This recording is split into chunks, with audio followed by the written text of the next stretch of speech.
Macroeconomic factors are one of the key influencers for the growth of a particular sector like auto, banking, technology, etc.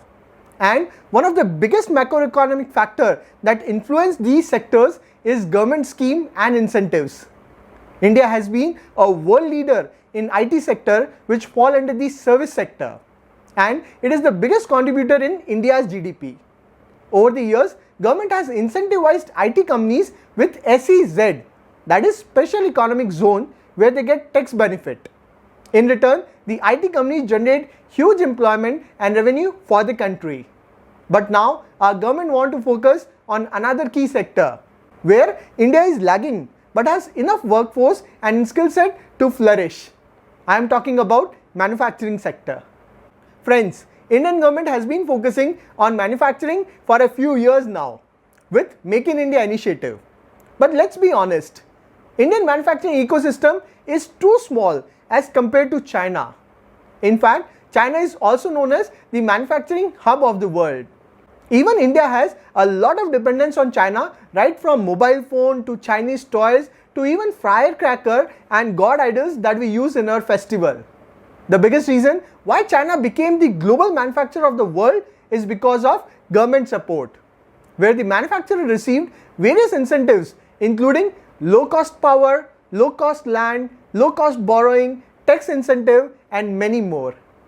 This reduced the overall cost of production, and hence China became the cost leader by manufacturing products in huge scale and at lower rates.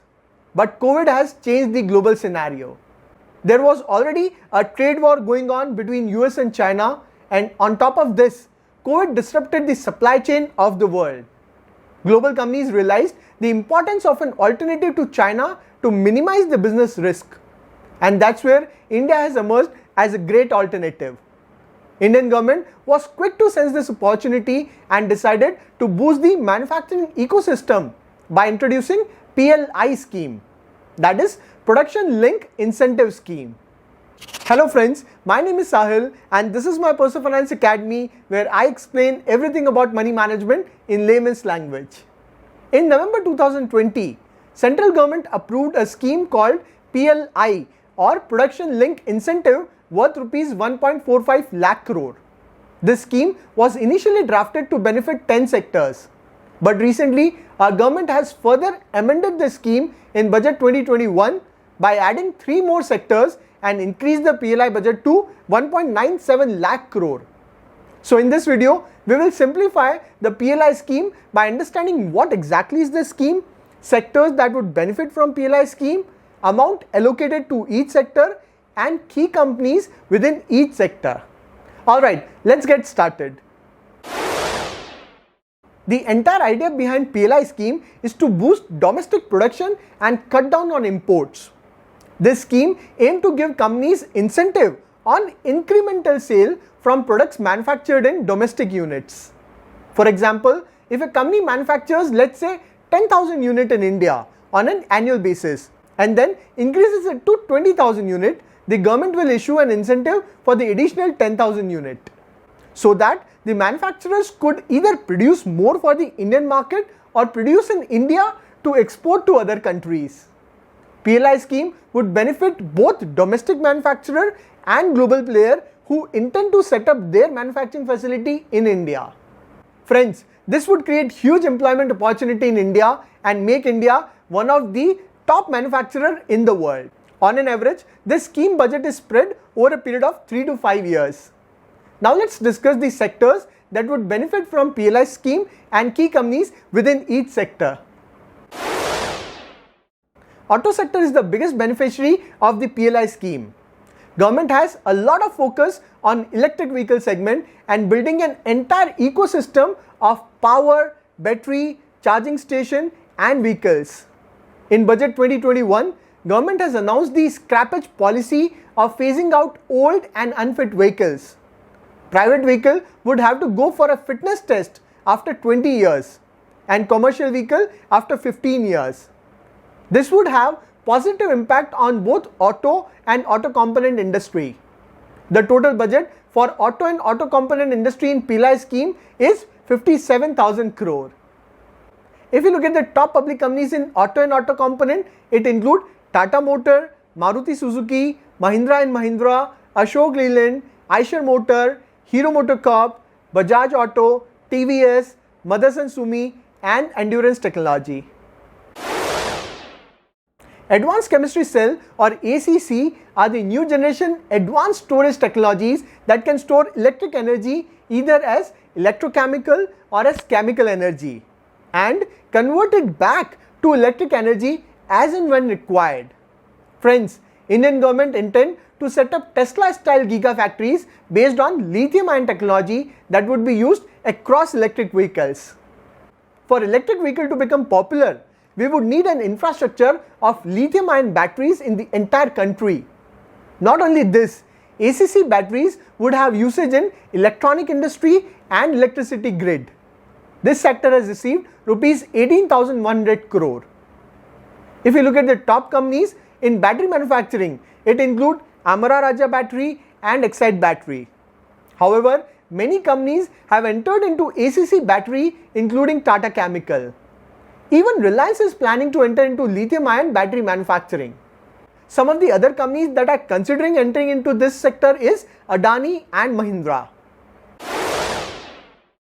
The Indian pharmaceutical industry is the third largest in the world by volume and 14th largest in terms of value.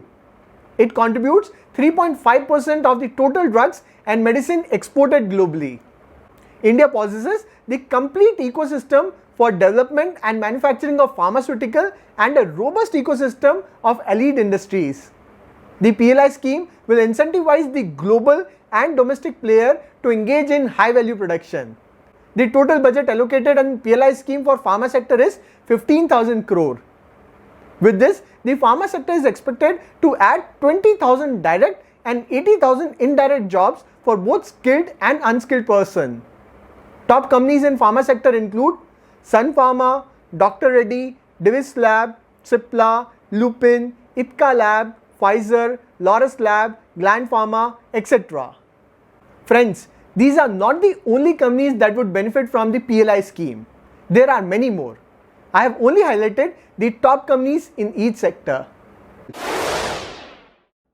In the textile segment, the manufacturers producing man-made fibers, that is synthetic fiber and technical textiles for industrial application would be given an incentive by the center with a corpus of rupees 10,683 crore over the next 5 years. The objective of the scheme is to promote the building of new facilities and attract investment in the man-made fiber sector. In the latest budget, the government has also announced the creation of 7 mega textile parks in the country. Top companies in textile include Trident, Welspun, Garware Technical Fiber, etc. Friends, telecom equipment forms a critical and strategic element of building a secure telecom infrastructure, and India aspires to become a major original equipment manufacturer of telecom and networking products. This would include core transmission equipment, wireless equipment, IoT devices, switches, routers, etc. The total budget allocated for this sector is rupees 12,195 crore. Top companies in this sector include Reliance Jio, Bharti Airtel, Tata Communication and Tejas Network. Friends, there is an increasing demand for frozen food, ready-to-eat food, superfood and healthy foods. And the government want to promote the food manufacturing for internal consumption as well as for export. The total budget allocated for this sector is rupees 10,900 crore. Top companies include Nestle, Britannia, Hudson Argo, Tasty Bites, Hindustan Food, etc. Friends, India is expected to have $1 trillion digital economy by 2025. Additionally, the government push for data localization, Internet of Things, Make in India, projects such as Smart City and Digital India are expected to increase the demand for electronic products. Total budget allocated for this sector is rupees 5,000 crore. Top companies in this sector include Honeywell Auto, Dixon Technology, Bharat Electronics and Amber Enterprise. Government has incentivized the solar panel manufacturers as India is still in the nascent stage for solar power. there's still a lot of import and the government want to reduce the import by promoting the domestic manufacturing with PLI budget of rupees 4,500 crore. Top companies in this sector include Adani Power, Tata Power, Power Grid, JSW Energy. Friends, there would be a growing demand for ACs and LED light, and the government want to promote local manufacturing and granted a total budget of 6,200 crore. Top companies in this sector include Havells, V-Guard, Blue Star, Voltas, etc. Friends, steel is a strategically important industry and India is the world's second largest steel producer in the world. It is the net exporter of finished steel and has the potential to become a champion in certain grades of steel. A PLI scheme in specialty steel will help in enhancing manufacturing capability for value-added steel, leading to increase in total export. Total budget allocated in this sector is rupees 6,300 crore. And if you look at the top companies in this sector include Tata Steel, JSW Steel, SAIL and Jindal Steel. So this is my analysis on the PLI scheme and various sectors that would benefit. At present, we do not have clarity on additional 3 sectors that the government has mentioned in the budget 2021. Friends, I have tried to include as many companies as possible, but I might have missed a lot.